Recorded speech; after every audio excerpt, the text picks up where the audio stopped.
morning everyone. Today we do an activity insoluble or soluble. This is sugar powder. Let's see it is soluble or insoluble.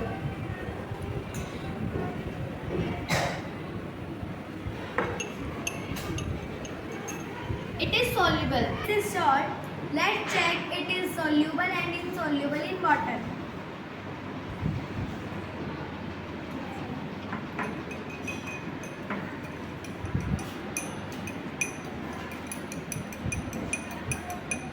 Oh, it is soluble in water. This is salt. Let's see it is soluble or insoluble in water.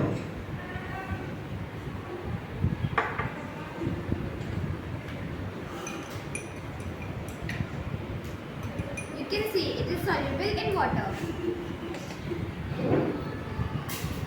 This is tea leaves. Let's see it is soluble or insoluble in water. You can see it is insoluble in water. This is salt. Let's see it is soluble or insoluble in water.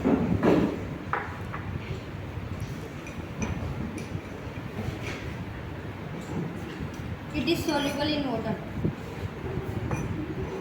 So we can easily classify what is soluble and what is insoluble in water. Thank you.